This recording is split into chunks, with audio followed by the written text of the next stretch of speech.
말씀 봉독하겠습니다.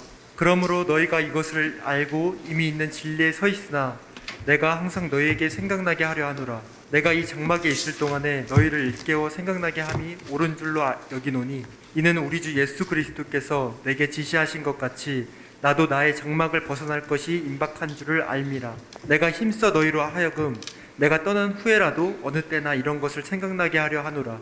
우리 주 예수 그리스도의 능력과 강림하심을 너희에게 알게 한 것이 교묘히 만든 이야기를 따른 것이 아니요 우리는 그의 크신 위엄을 친히 본 자라. 지극히 큰 영광 중에서 이러한 소리가 그에게 나기를 이는 내 사랑하는 아들이요 내 기뻐하는 자라 하실 때에 그가 하나님 아버지께 존귀와 영광을 받으셨느니라. 이 소리는 우리가 그와 함께 거룩한 산에 있을 때 하늘로부터 난 것을 들은 것이라. 또 우리에게는 더 확실한 예언이 있어 어두운 데를 비추는 등불과 같으니 날이 새어 샛별이 너희 마음에 떠오르기까지 너희가 이것을 주의하는 것이 옳으니라. 먼저 알 것은 성경의 모든 예언은 사사로이 풀 것이 아니니 예언을 언제든지 사람의 뜻으로 낸 것이 아니요 오직 성령의 감동하심을 받은 사람들이 하나님께 받아 말한 것임이라. 아멘.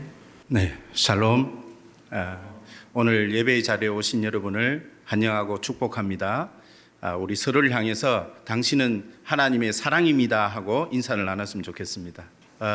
이제 드디어 내일 여름 수련회를 시작하게 됩니다. 이번 여름 수련회 주제가 우리가 하나님을 사랑하고 나를 사랑하는 하나님과 나와의 생생한 인격적 관계를 재정립하고 또 그 안에서 하나님을 발견하고 나를 발견하고 또 정말 하나님의 뜻을 또 알아가고 그래서 나의 삶의 인생길에 또 그 하나님이 주인 되시고 또 나의 모든 여정 가운데 하나님이 힘이 되시고 또 나의 피난처가 되시고 반석이 되실 그 하나님을 기대하는 그런 수련회로 여러분의 개인적 인격적 관계가 생생하게 새롭게 재정립되는 그런 수련회가 되기를 기도하고 또 그러한 열매를 맺는 그런 시간이 되기를 축복합니다. 어떻게 여러분 기대가 되십니까? 예, 정말 3년 만에 새롭게 복원되는 우리 오프라인 여름 수련회, 물론 이전에 했던 방식의 3박 4일의 그런 4박 5일의 그런 전체적인 함께하는 일정은 아니지만 그러나 지금의 이러한 상황 가운데 우리가 최선으로 함께할 수 있는 우리 CC 공동체가 하나님 앞에 새롭게 마음을 모으고 또 뜻을 정하는 그런 은혜의 시간, 그런 축제의 시간이 되리라 저는 믿습니다. 여름 수련회를 앞두고 여러 가지 우리는 또 고민하고 또 걱정하고 또 그러면서 기도가 되는 것들이 있습니다. 왜냐하면 항상 날씨 문제가 있습니다. 다행히 이번에 전체 집회장이 비가 내려도 문제가 없는 집회장이기 때문에 문제는 없지만 그럼에도 불구하고 항상 여름 수련회는 장마 기간에 우리의 믿음을 시험했습니다. 그래서 저도 그런 믿음의 시험 기간 가운데 하나님이 정말 비를 안 오게 하실까에 대한 의심을 가지면서 참여했던 이전에 그 기억들이 살아납니다. 특히 제가 여름 수련회에 참석했던 그 1990년대 그 시간을 보면 우리가 특히 날씨에 민감했던 이유가 뭐냐면 우리의 숙소도 밖에서 텐트를 치고 자야 했기 때문에 그리고 집회장도 다 밖이었고 그 다음에 LTC나 교육이나 모든 것들이 다 밖에서 진행을 했기 때문에 비가 오면 상당히 어려운 환경 가운데 놓여질 수밖에 없는 환경이었습니다. 몽산포 해수욕장이나 여러 가지 그런 해수욕장 가운데서 우리가 그런 수련회를 했던 기억들이 있는데 그래도 비 맞으면서 저녁 집회를 하고 또 별을 보면서 저녁 집회를 했던 그런 기억들이 저에게는 큰 추억이고 또 좋은 기억으로 많이 남고 있습니다. 요즘 세대는 이제 콘도 시대 무슨 그런 곳에 갇혀서 있지만 정말 저에게는 그 아련한 기억들이 다시 살아나면서 또 활력소가 되는 것 같습니다. 정말 그랬습니다. 우리가 비 오기를 그러니까 정말 장마 기간인데 하나님 저녁 집회만이라도 비 오지 않게 해주세요 하면서 저희들이 기도를 엄청 했을 때 특히 고 김준곤 목사님을 모시고 정말 수련을 하는 그 저녁 때를 보면 저 기억에 제가 참가했던 모든 수련회에 다 비가 안 온 것은 아닌데 제가 너무 간절하게 기도했던, 그리고 정말 그때 충청도 일대에는 정말 장마가 내리는 것이 일기예보가 확실하게 주어졌고, 그런데 정말 버스가 들어가는데 그 장소 있잖아요. 우리가 모이는 그 장소 일대에는 비가 내리지 않는 역사를 저는 경험을 했어요. 정말 그거 제 경험담입니다. 여러분 믿거나 말거나 앞에 우리 김흥실 간사님 또 계시고 사모님 계신데 아마 더 많은 경험을 하셨으리라 믿습니다. 그런데 저희도 그런 경험이 정말 있었어요. 그 송오리라는 그 장소에 갔는데 그 둘레만 비가 안 오는 거예요. 그 밖에는 비가 내리는 거예요. 그리고 저녁 집회가 딱 마치는 순간 비가 쏟아지기 시작을 했습니다. 그러면서 형제 자매들의 사랑의 나눔을 할 수 있는 기회들이 있었습니다. 밤새도록 형제들은 고랑을 파고 자매들은 잠을 잘 수 있도록 텐트를 잘 보존하고 물을 막아주는 형제들의 아름다운 사랑의 정신들, 그런 것들이 서로 경험되면서 사랑이 꽃피는 수련회가 되었습니다. 아마 여러분에게도 이번 여름 수련회가 서로에게 사랑이 꽃피고 열매를 맺는 시간도 되기를 바랍니다. 예, 기대가 되십니까? 그런데 비가 온다고 이제 예보가 됐을 때 우리는 항상 그것에 대해서 대비를 하고 또 거기서 준비를 하는 것이 우리의 모습입니다. 당장 이번 주 내일 비가 오면 어떻게 할 것인가, 모레 비가 오면 어떻게 할 것인가. 다행히 제가 일기예보를 보니까 그거는 항상 기상청을 믿을 수는 없지만 하나님만 신뢰할 수 있겠죠. 근데 내일까지는 비가 안 오는 걸로 제가 일기예보를 보는데, 화요일부터 수요일까지도 비가 오고 또 목요일날 비가 안 오고, 이런 것 충청도에 지금 그 상황으로 보고 있습니다. 하나님 우리 서울지구를 사랑하셔서 우리가 내일 내려가는 여정 가운데는 비가 안 오는 것 같습니다. 또 하나님 사랑하심이 화요일 수요일 가운데도 다른 지구에도 역사되리라 믿습니다. 어쨌든 그런 것을 볼 때 우리는 대비를 하게 됩니다. 오늘 이제 우리가 함께 보게 되는 말씀, 특히 지난주하고 이번 주하고 계속 제가 여러분과 함께 나누는 이 메시지의 핵심은 어떻게 하면 우리가 종말론적 삶을 그리스도 안에서 온전하게 살아갈 것인가. 거기에 대해서 베드로는 그의 고별사라고 생각하는 이 베드로 후서를 쓰면서 수신자들에게 종말론적 삶에 대한 분명한 삶의 모습들을 제시하고 있고 강조하고 있는 것을 볼 수가 있습니다. 그래서 우리가 신앙생활이라는 것이 영원한 것처럼, 그러니까 지금 내가 살아가는 인생이 그냥 영원한 것처럼 살아갈 때는 우리가 의식하지 않고 살아가기 쉽습니다. 그러다 보면 우리의 정욕대로 살아가기가 쉽고 우리의 뜻대로 살아가기가 쉬운데, 계속적으로 베드로 후서에서 베드로는 우리에게 이야기하고 있습니다. 예수 그리스도의 그 재림의 심판의 날이 임한다는 것을 분명히 언급을 하면서 어떻게 하면 모든 그리스도인들이 이 종말론적 삶을 온전하게 살아갈 것인가, 그리고 이 세상 가운데서 우리를 유혹하고 우리를 미혹하고 거짓 진리 가운데 우리를 인도하는 모든 것들로부터 우리가 보호를 받고 또 우리가 당당히 그것을 거부하면서 우리의 바른 신앙을 바른 진리 가운데 우리가 맞춰 나아갈 것인가에 대해서 계속적으로 이야기를 하고 있습니다. 물론 베드로 후서에서 이야기하고 있는 것은 교회 공동체를 향한 메시지이면서도 동시에 그 그리스도인 개개인을 향한 분명한 하나님 앞에서의 바른 신앙의 회복을 강조하고 있는 것을 볼 수가 있습니다. 그래서 지난 시간 베드로는 우리의 부르심과 택하심을 더욱 힘써 굳게 할 것을 강조했습니다. 그리스도의 의를 힘입어서 보배로운 믿음을 우리가 받은 자들로서 이제는 그리스도의 성품에 참여하는 삶, 즉 구원받은 성도의 삶을 통해 어떻게 열매 맺어야 할 것에 말하고 있습니다. 왜냐하면 그 당시 거짓 선생이나 이단들의 거짓 진리에 의해 왜곡되고 변질되는 이러한 신앙에 대한 위험성에 노출되어 있기 때문이었습니다. 이것은 비단 그 당시만 아니라 오늘날도 마찬가지입니다. 오늘날도 여전히 고난 가운데 있습니다. 오늘날도 여전히 정말 우리를 미혹해하고 유혹해하고 넘어뜨리게 하는 많은 거짓된 정보들이 또 많은 환경들이 우리를 위협하고 있는 것입니다. 바른 진리 위에 있기 위해서는 하나님의 부르심에 대한 확신과 그리스도인의 정체성을 확고히 함으로써 넉넉히 영원한 나라에 들어가는 믿음을 소유한 자로 설 수 있다는 것입니다. 우리는 구원받은 존재입니다. 그러기에 우리는 반드시 하나님의 인도함을 받아 하나님의 나라에 입성하는 데는 전혀 문제가 없습니다. 그런데 그렇게 입성해 가는 우리의 삶의 그 여정이 좀 더 넉넉하고 좀 더 풍성하고 좀 더 하나님 안에서 더 기쁨이 있고 감사가 있고 누림이 있는 그런 인생을 살아야 되는 것이 오늘 이 본문에서 말하고 있는 강조점입니다. 베드로 후서에서 베드로는 죽음에 임박한 순간 간절함으로 성도들을 향해서 이러한 종말론적 참신앙을 강하게 나누고 있는 것입니다. 마치 법정에서 여러 가지 증거들을 나열하면서 그의 신념을 증명하고 있는 모습을 엿볼 수 있습니다. 마치 베드로 후서는 법정에서 판사 앞에서 또 검사 앞에서 또는 변호사를 대동하고 이야기하는 것처럼 내가 이야기하는 것이 맞다고 내 말이 참이라는 것을 정언하는 어떤 그런 형식을 빌어서 이야기하고 있는 것을 볼 수가 있는 것입니다.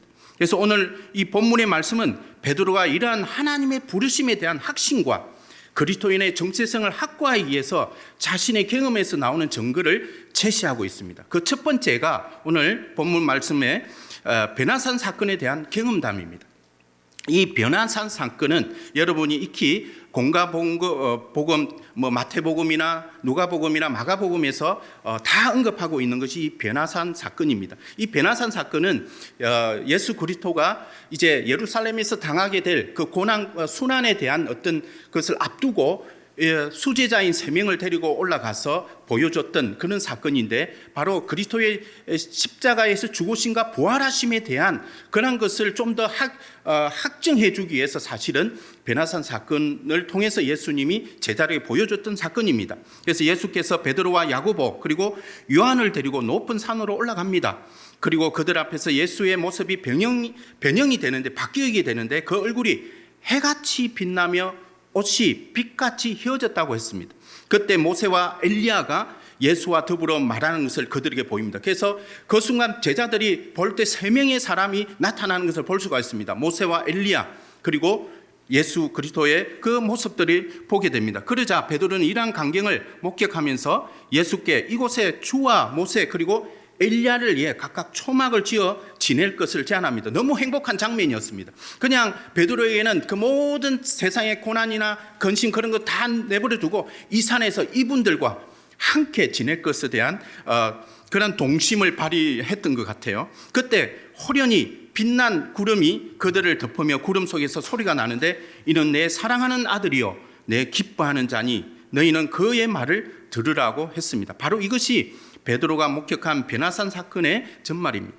베드로가 이것을 다시 인용하면서 말하죠. 이렇게 이것을 구약의 그 신약 성경의 공간복음에 있었던 이 내용을 다시 끄집어내서 지금 이 순간 종말론적 삶에 비추어서 이것을 다시 언급하면서 정언하는 목적은 하나님으로부터 보여준 이 예수를 이제는 종말론적 왕과 심판자로 소개하고자 하는 데 있었습니다. 예수님의 목적은 베드로와 3명의 제자들에게 보여준 목적은 예수님의 십자가의 죽으심과 부활하심을 강조하기 위해서 그 변화산 사건을 보여주는 것이었는데 베드로는 그 변화산 사건의 경험을 이제는 다시 오실 그 예수님이 어떤 분이신가에 대해서 바로 모세와 엘리야의 함께 등장함과 또 예수 그리스도의 재림의 그 확실성을 이제는 모든 성도들에게 이야기하는 것으로 연결하고 있다는 것입니다. 그래서 베드로는 이러한 재림의 기대를 예수의 공생의 기간 동안 그가 경험한 이 변화산 사건으로 연결하고 있는 것입니다.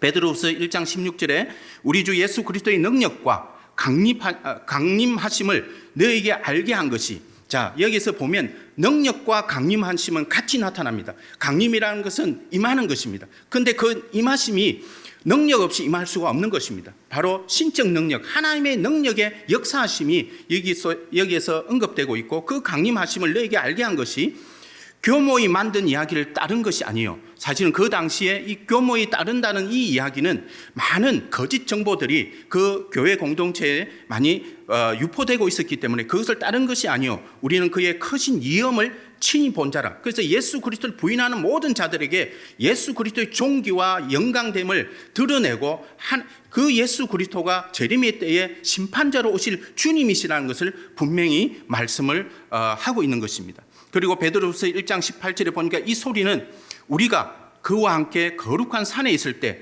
하늘로부터 난 것들을 들은 것이라 이러면서 베드로가 친히 보고 들은 것을 정확하게 상세하게 그리고 그의 간절함을 담아서 지금 성도들에게 그 말씀을 나누고 있는 것입니다. 그래서 여기서 교목이 만든 이야기라는 의미는 그 당시뿐만 아니라 철학계의 합리주의적 회의론자들이 예수 그리스도의 이야기를 그냥 신화 수준으로 끊임없이 취급한 것을 말하고 있습니다. 베드로는 베나산에서 이는 내 사랑하는 아들이요 내 기뻐하는 자라는 소리를 들은 것을 언급하면서 예수를 존귀와 영광의 존재로 부각시키고 있는 것입니다. 예수 그리스도의 존재와 그 위상을 현장의 경험자답게 시각과 청각의 감각 기능의 언어로 이 본과 들음이라는 이 용어를 사용하면서 증언하고 있는 것입니다. 이는 예수를 역사적 존재이면서 동시에 초월적 권능을 가진 신적 존재임을 입증하고 있는 내용입니다. 여러분은 예수님에 대한 어떤 개인적 경험담을 이야기할 수 있나요? 비록 우리가 예수의 사도가 되어서 그 공생의 기간을 함께 하지 못했지만 우리 안에 살아계신 예수 그리스도와 함께 매일 동행하는 삶을 살고 있습니다. 매일의 동행을 통해 하나님의 그 부르심과 그 정체성을 확고히 하는 어떤 경험을 쌓고 있지는 않습니까? 여러분이 보고 들은 예수님에 대한 어떤 증거를 나눌 수는 있습니까? 여러분 인생에 깊이 각인되어 있는 예수님과 함께한 어떤 이야기가 있겠습니까? 이러한 것들이 오늘 이 메시지를 듣는 여러분 속에 한 번 더 기억하고 사도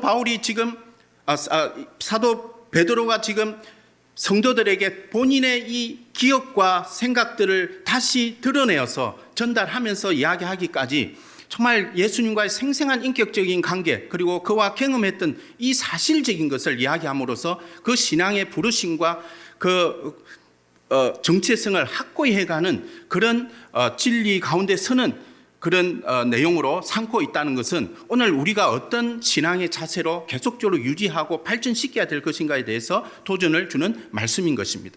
저에게도 개인적으로 그러한 경험들은 저의 인생 가운데 수없이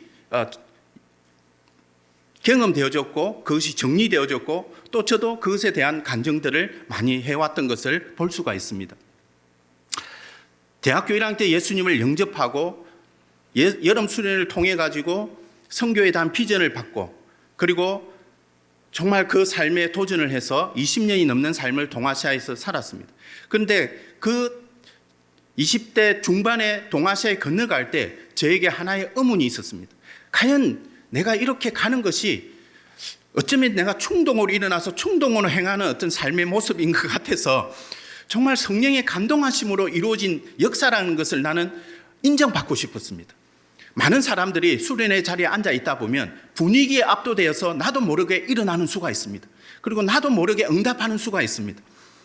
그 응답하면 안 할 것처럼 그냥 그 분위기에 압도되어서 일어나는 수가 있습니다. 그러나 여러분 믿으십시오. 성령이 함께하는 집회 가운데 일어나는 모든 행사는 하나님의 인도하심입니다.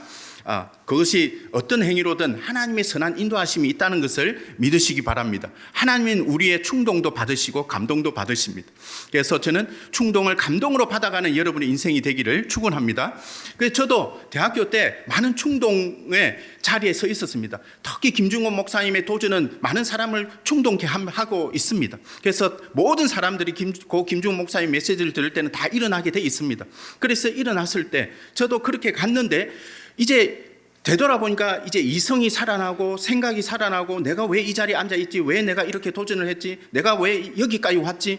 나는 앞으로 어떻게 살아가려고 이런 짓을 저질렀지? 이래 하면서 저의 선택을 후회할 때도 있었습니다. 그래서 동아시아에 건너갔을 때 사랑하는 자매를 한국에 놔두고 지금 왔는데 교제도 하지 못하겠고 여러 가지 그 시간적 간격 속에 어려움이 있잖아요. 교제 자체도 여러 가지 것들이 포기가 된 상태에서 왔기 때문에 그 동아시아 현장 가운데서 제가 살아가는 그 여정에 맞닥뜨리는 문제들로 인해서 지금 이 길이 하나님이 기뻐하시는 길이 아니지 않나 이러하면서 자책하기도 하고 평가하기도 하고 정말 하나님 이것이 당신의 뜻입니까? 아무리 소리 질러도 들리는 목소리는 없는 것 같고 말씀 속에서는 항상 순종하라 하고 그럼 어떻게 하라느냐 여러 가지 그런 고민들이 우리 가운데 여러분에게도 숙제가 있을 것 같습니다. 그런데 물론 제가 이런 신기한 경험을 한번 했는데 그 신기한 경험이 일반화되는 것은 아니고 그것이 강조되는 것은 아닙니다. 그럼에도 불구하고 제 삶 속에서 그 갈증이 있었습니다. 하나님이 과연 나를 이 동아시아 땅에서 기뻐하시는 존재를 불렀는가? 그 부르심에 대한 그 이유가 하나 있었고요. 의문이 있었고, 또 하나는 과연 이 땅에 와서 내가 하나님을 영화롭게 하는 인생의 삶의 열매를 맺어가는 정말 그런 인생을 살아갈 수 있을까에 대한 그 의문이 있었습니다. 그리고 하나가 더 있는데 까먹었어요. 그래서 기억이 안 나요. 제가 세 가지를 정말 하나님께 기도를 했는데 20년이 넘다 보니까 이 메모를 했어야 되는데 기억력이 쇠퇴되고 있는데 두 가지만 딱 생각이 나고 하나가 더 있었는데 정말 중요하다고 생각했는데 생각이 안 나는데 하여간 다음에 생각이 나면 이야기하겠습니다. 근데 제가 어느 가정교회 집회에 참석하는 기회가 있었어요. 그때 저는 상당히 보수적인 신앙을 가진 사람이고 합동 측에서 자랐기 때문에 어떤 그 신비적인 어떤 것들에 대한 것을 거부하는 경향이 있었습니다. 근데 제가 참여했던 그 가정교회 집회는 사실 중국에는 희한한 것들이 많이 일어났습니다. 정말 말로는 표현할 수 없는 신비적인 것들이 그리스도 하나님의 공동체 안에서 많은 것들이 일어났는데 거기서 한 오신 미국 선교사님은 아마 오순절파 선교사인 것 같아요. 그래서 그 방언을 이렇게 하게끔 하고 사람을 넘어뜨려서 희락의 영, 뭐 기쁨의 영을 부어넣고 막 그런 어떤 행위들의 모습들이 나타나는 장소였어요. 그래서 저 앞에도 왔습니다. 그리고 손을 이렇게 대기만 하면 사람들이 다 넘어가더라고요. 혹시 여러분 그런 이단적인 집단에 빠져본 적은 없는지 모르겠습니다. 뭐 이단일 수도 있고 일단일 수도 있지만 어쨌든 그런 환경들 속에 우리가 경험할 때 상당히 당황스럽습니다. 그리고 저 앞에 와서 이마를 대고 이렇게 딱 하는데 저는 넘어가지 않았습니다. 안 넘어가려고 했습니다. 그리고 뒤에 함께 계신 목사님도 합동측이었기 때문에 저를 뒷받치고 있었습니다. 넘어가지 마라. 그래서 저도 넘어가지 않으려고 버티고 있습니다. 그러니까 도저히 안 되니까 그냥 이분이 지나가시더라고요. 몇 차례 이렇게 했는데 안 넘어가니까. 그리고 저 뒤에 있는 중국 사람들 너무 자연스럽게 넘어가는 거예요. 그냥 리액션 해줬던 같아요. 그냥 넘어가더라고요. 그러니까 웃으라니까 다 웃더라고요. 저는 웃음도 나지 않는데 왜 웃는지 모르겠고 어쨌든 방언도 터지지는 않았습니다. 그런데 한 사람 한 사람 이 선교사가 돌아가면서 머리를 안수하고 기도를 하는데 하나님의 말씀으로 기도를 해주는데 저는 이 선교사에게 어떤 대화도 하지 않았습니다. 왜? 영어도 안 됐는데 무슨 대화가 되겠어요. 근데 영어로 저한테 안수 기도를 하고 통역자가 저한테 통역을 하는데 그 통역의 내용이 뭐냐면 1, 2, 3을 했는데 정확하게 저 속에 궁금증으로 가지고 있었던 그 1, 2, 3의 내용을 하나님의 말씀으로 저한테 부어주시더라고요. 그거는 저한테 잊을 수 없는 사건이었습니다. 그것이 뭐 어떤 성경적인 어떤 근거가 있냐 이런 것에 대해서는 저는 말하고 싶지는 않지만 어쨌든 저 속에 경험되었던 첫 번째 내가 정말 하나님의 기쁨한 부르심을 받은 자로 이 땅에 와 있는가 했을 때 오늘 이 메시지 특히 하늘에서 났던 이 소리 내 사랑하는 아들아 그리고 너는 나의 기뻐하는 자라는 것을 이 말씀 이 본문의 이 말씀을 그 베나산 사건에서 하나님이 구름 속 소리로 그 베드로와 제 제자에게 들려줬던 그 메시지와 동일한 말씀을 저한테 해주시는 거예요. 그래서 너는 나의 사랑하는 아들이고 또 나의 기뻐하는 아들이라는 것에 대해서 분명하게 언급을 해주는 거예요. 그 순간 저는 너무나 큰 눈물을 흘렸습니다. 감격을 했습니다. 그리고 이어지는 말씀에서는 에스겔 17장에 나와 있는 이 연한 가지 하나를 꺾어가지고 심어가지고 그 가지가 무성하게 자라서 큰 산을 이루고 큰 수목을 이루어서 거기에 많은 새들이 깃들어 와서 너가 그늘이 되고 열매를 맺으러 갈 것이다 라는 그 예언적인 메시지를 에스겔 말씀을 통해서 에스겔이 선지서잖아요. 그런 예언적인 메시지를 저한테 던져주시는 거예요. 정말 제가 23년 동안 놀랍게도 하나님을 역사하심을 통해서 동아시아 땅에 그러한 열매들을 많이 봤거든요. 그 역사하심이 정말 이루어졌던 것을 많이 보게 됩니다. 그래서 저 속에 그것이 정말 경험되어졌고 역사되어져서 정말 하나님이 살아계시고 나와 함께 동행하시고 나를 통해서 하나님의 일을 하신다는 것을 알고 내가 그 하나님의 참 백성이고 성도이고 자녀이고 하나님이 사랑을 입은 자라는 것을 분명히 알게 될 때 어떤 다른 진리가 들어오더라도 거짓된 진리를 나를 유혹할지라도 하나님 앞에 바른 그 길을 걸어갈 수 있는 원동력이 되었던 것이 제가 경험했던 20대 중반의 그런 모습이었습니다. 어쩌면 여러분 인생 가운데도 정말 하나님 앞에 말씀 가운데 순종하며 살아가는 인생 가운데 그 하나님과 더 많이 경험하는 인생이 되길 바랍니다. 하나님의 역사하심이 여러분 인생 가운데 나타나는 것을 경험하시길 바랍니다. 그럴 때 그 신앙이 온전하게 여러분의 평생의 삶으로 인도함 받아가고 여러분의 후대에게도 당당하게 그것을 나눌 수 있는 여러분의 신앙의 능력이 될 줄 믿습니다. 그래서 베드로는 이러한 베나산 사건을 기억하면서 예수님의 신적 존재를 부각시키고 그 능력을 강림하셔서 재림의 심판자로 또 불의한 자들 심판하시고 성도들을 구원하실 분이심을 증거하고 있습니다. 그리고 두 번째는 구약 성경의 예언에 대한 증거입니다. 베드로는 베나산의 이 목격담에 이어서 더 확실한 것을 제시하고 있는데 바로 구약 성경의 예언에 대한 증거입니다. 베나산 사건은 그 예언의 미래적 성취에 대한 확실한 증거로 제시하고 있는 것입니다. 베드로후서 1장 20절에서 21절의 말씀을 보니까 성경의 모든 예언은 사사로이 풀 것이 아니니 예언은 언제든지 사람의 뜻으로 낸 것이 아니요 오직 성령의 감동하심을 받은 사람들이 하나님께 받아 말한 것임이니라. 그래서 베드로 자신의 이 경험보다 사실은 말씀의 예언에 대한 것을 이 베드로는 더 강조하고 있는 것입니다. 왜냐하면 그 당시 베나산의 이야기는 복음서에 기록되어 있지만 아직 신약 성경으로 자리 잡지 못한 사항이었고 여기서 말하고 있는 확실한 예언은 바로 구약 성경을 의미하며 성경의 권위를 인정하고 있는 것을 말하고 있습니다. 그래서 구약 성경의 예언을 언급하면서 예수를 어두운 데를 비추는 등불로 바로 무지한 자들을 깨우는 참된 진리의 빛으로 연결하고 있습니다. 베드로는 더 나아가서 샛별이 너희 마음에 떠오르기까지라는 언유적 미사어구를 사용합니다. 여기서 이 샛별이라는 것은 새벽 동틀 무렵에 비추는 별로 혹자는 금성을 가리킨다고 하는데 바로 종말론적인 세대를 여는 그리스도 재림에 대한 상징을 의미하고 있습니다. 그렇기에 이러한 예언적 말씀의 성취가 사사로이 이루어지는 것이 아닌 성령의 역사로 우리의 마음의 어둠을 제거하시고 진리의 빛을 깨달을 수 있는 은혜를 있게 하는 능력임을 말하고 있습니다. 그러한 말씀의 능력, 말씀의 역사가 성령의 감동하심을 입어서 여러분 삶 속에서 역사되어지고 경험되게 인도한다는 것입니다. 분명한 것은 구약에서 예언하고 있는 이 모든 말씀은 바로 예수 그리스도의 오심과 십자가 사건 그리고 죽으심과 그리고 부활하심 나아가서 재림까지 그 성취되었고 또 성취될 것을 말하고 있는 것입니다.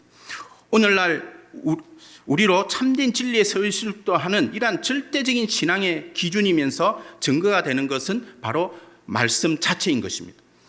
그래서 디모데후서 3장에서 보면 또 어려서부터 성경을 알았나니 성경은 능히 너로 하여금 그리스도 예수 안에 있는 믿음으로 말미암아 구원에 이르는 지혜가 있게 하느니라. 모든 성경은 하나님의 감동으로 된 것으로 교훈과 책망과 바르게 함과 의로 교육하기에 유익하니 이는 하나님의 사람으로 온전하게 하며 모든 선한 일을 행할 능력을 갖추게 하려 함이라. 그래서 모든 여러분의 삶의 기초가 되고 기반이 되고 근거가 되고 모든 힘이 되는 것은 바로 말씀 속에 있다는 것을 기억하십시오. 그래서 사도 바울도 진리를 대적하고 그 마음이 부패한 믿음에 관하여 버림받은 자들을 언급하면서 결국에는 말씀 참 진리 앞에서 그 어리석음이 드러날 것이라고 말하고 있습니다. 그러면서 디모데를 향해서 너는 배우고 확신한 일에 거하라. 너는 내가 누구에게서 배운 것을 알며 그 말씀에 기초한 삶을 살 것을 명하고 있습니다. 여러분이 지난 학기 한동안 순모임을 통해 가지고 순원들에게 말씀을 전파하고 말씀을 또 전수하고 또 그 전수된 말씀이 또 다른 순원들에게 전수되어 가는 바로 우리 CC 공동체 안에서 가장 핵으로 삼고 있는 이러한 순모임의 시간들, 그렇게 전수되어 가는 이 진리의 메시지들, 이런 것들이 정말 이 베드로 후서에서 베드로는 우리와 동일한 심정으로 그렇게 정언하고 있고 확인해주고 있는 것입니다. 여러분은 최근 어떻게 그러한 말씀을 적용하고 그 말씀의 능력을 경험하고 있습니까? 사실 저는 빌립보서 1장 6절 말씀 너희 안에 착한 일을 시작하신 이가 그리스도 예수의 날까지 이루실 거라는 그런 강한 메시지의 말씀이 제가 동아시아 자비랑으로 출발하기 전에 묵상했던 말씀이었습니다. 그 말씀에 강한 감동을 받고 하나님이 내 속에 들어오셨고 그 들어오신 예수 그리스도로 인해서 나의 인생의 전체가 이제 그리스도로 인해서 인도함을 받게 될 것인데 내가 이렇게 도전하고 헌신하고 있는 이 삶에 분명한 하나님의 인도하심이 있을 것이라는 것에 대한 분명한 그러한 근거를 가지고 저는 동아시아 자비랑으로 나아갔고 또 선교사로 20년이 넘는 시간들을 보내게 되는 그런 계기가 되었던 것 같습니다. 여러분 인생에 그러한 말씀을 붙잡고 그 말씀이 단지 오늘 하루만 적용되는 것이 아니라 그러한 말씀 평생 동안 여러분을 인도하고 여러분 가운데 여러분이 소원하고 또 기대하는 것이 그리스도의 뜻 가운데서 온전하게 성취되는 것을 경험하시기를 주님의 이름으로 축원합니다. 그렇다면 우리가 어떤 사람이 되어야 될까요? 이것은 베드로는 이러한 자신의 경험담과 증거로 이러한 거짓 진리를 따르지 말고 바른 진리 가운데 서 있을 것을 일깨우고 있습니다. 그는 3장에서 보면 4번에 걸쳐서 성도들을 향해서 사랑하는 자들아 사랑하는 자들아 이러면서 그들에게 사명을 일깨우고 있는데, 이러한 간절한 마음을 전달하면서 우리가 마땅히 어떤 사람이 되어야 될 것에 대해서 명하고 있습니다. 그것이 베드로후서 3장 12절에 보니까 하나님의 날이 임하기를 바라보고 간절히 사모하라. 바로 종말론적인 삶에 대한 분명한 강조를 여기서 하고 있습니다. 그런데 거기에 수식된 단어가 있습니다. 거룩한 행실과 경건함으로 주의 재림을 간절히 사모하는 자가 되어야 된다는 것입니다. 그 앞에 전제되는 것이 거룩한 행실과 경건함입니다. 주의 날을 간절히 사모하는 삶은 바로 정적인 삶이 결코 아닙니다.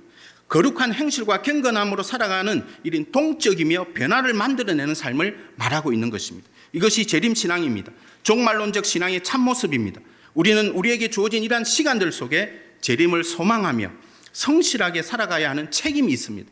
거짓 선생들은 이러한 삶을 살고자 하는 믿음의 사람들을 미혹하여서 재림이 임하지 않을 것이며 따라서 정욕을 따라 살 것을 권하고 있습니다. 그러나 이러한 재림의 지연, 왜 예수 그리스도께서 지금까지 안 오시지? 내일 오시면 너무 좋을 것 같은데. 그렇죠? 여러분 그냥 내일 오시면 좋겠잖아요. 저도 정말 내일 왔으면 좋겠어요. 인생이 너무 힘들잖아요. 많은 부분에 힘들고 많은 것 또 다른 부분에 행복하지만 또 힘들어요. 우리 아들은 군대에서 힘들어해요. 그래서 내일 재림 예수님이 오시면 아들도 행복하고 나도 행복할 것 같고 다 행복할 것 같아요.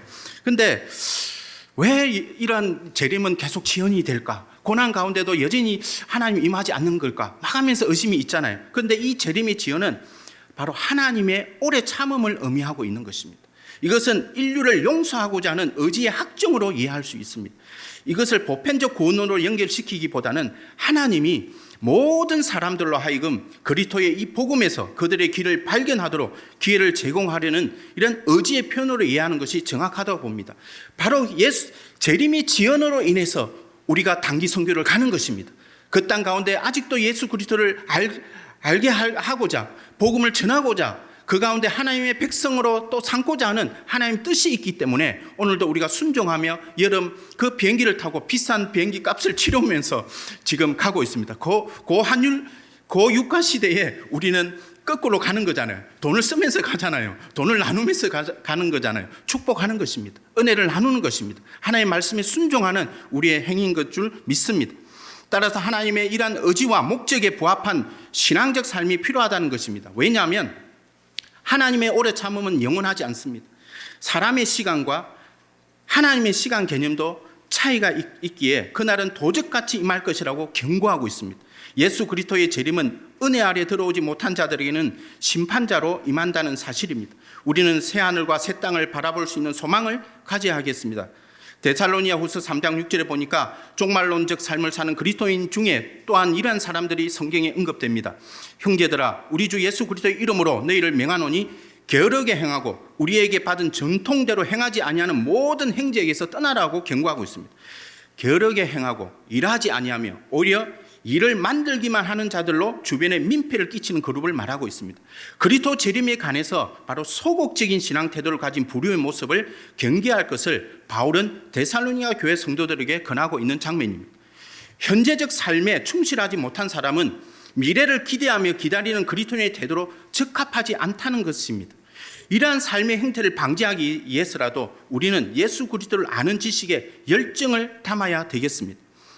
베드로 3장 18절에 오직 우리 주 곧 구주 예수 그리스도의 은혜와 그를 아는 지식에서 자라가라고 편지의 결말을 맺고 있습니다. 예수를 심는 자가 되어서 예수가 우리 안에서 자라가는 것을 날마다 경험하는 인생이 되기를 기대해 봅니다. 예수 칼럼의 이러한 말씀으로 김종 목사님께서 글을 썼습니다. 가난이 있는 곳에도 예수를 심자, 고통이 있는 곳에도 예수를 심자, 미움이 있는 곳에도 예수를 심자, 절망이 있는 곳에도 예수를 심자, 죽는 사람에게도 예수를 심자. 엉어리진 마음, 슬프고 아픈 내 사랑하는 동포의 마음에도 경건되게 예수를 심어주자. 여러분, 올 이 여름에 내 개인에게도 예수를 심고 또 다른 사람에게도 예수를 심어가면서 바로 종말론적인 삶을 걸어가고 예수 그리스도의 그 영원한 나라에 넉넉히 들어갈 수 있는 그러한 풍성함을 가져서 나아가는 여러분의 삶이 되기를 축원합니다. 말씀을 맺도록 하겠습니다. 여러분 각자의 예수님과의 생생한 만남과 그 인격적 교제를 통한 경험이 어떠한 환경 가운데 처할지라도 예수님을 전거하며 참된 진리를 세우는 성도들이 되어야 되겠습니다. 거짓 선생들로 인해서 거짓 진리를 따르지 않고 그들의 미혹에 넘어가지 않기 위해 거룩한 행실과 경건한 삶을 견지하면서 주의 날을 소망하는 이러한 종말론적 신앙을 살아갈 수 있기를 바랍니다. 그리고 그 깊이를 날마다 더해가는 참된 기쁨을 소유한 인생이 되어서 예수님을 알기에 게으르지 않고 열매 없는 자가 되지 않기를 주님의 이름으로 축원합니다. 함께 기도하겠습니다. 하나님 아버지 감사합니다. 참으로 우리에게 당신의 능력으로 정말 우리를 하나님이 바라보게 하고 소망을 갖게 하고 믿음을 갖게 해서 하나님의 참된 자녀로 삼아주셔서 감사합니다. 그 부르심에 오늘도 감격하고 그 부르심을 더히 확고히 하며 힘써 굳게 지켜가는 오늘 우리의 결단으로 이어지는 고백이 오늘 이 시간 있기를 기대합니다. 하나님, 이번 한 주 동안 이제 여름 수련을 앞두고 있습니다. 하나님과의 생생한 만남과 인격적인 관계 속에 정말 하나님의 뜻을 분별하고 하나님을 사랑하고 나를 사랑하고 이웃을 사랑해가며 정말 하나님 나라의 공동체를 세워가는데 우리가 함께 헌신하며 정말 종말론적 삶을 통해서 하나님이 더 드러나고 저 예수 그리스도의 영광과 존귀가 이루어가는 삶의 모습들을 경험하는 우리 모든 주일 채플 지체들이 될 수 있도록 축복하여 주옵소서. 감사하며 예수 그리스도 이름으로 기도드립니다. 아멘.